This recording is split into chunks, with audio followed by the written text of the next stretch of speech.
দিশা তুই মুখটা বন্ধ কর। নে এবার তুই পড়।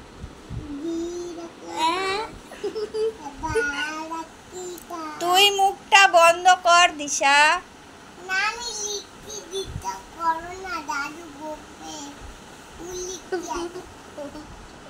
এই তুই পড়, দাঁত কেলাবি পরে পড়।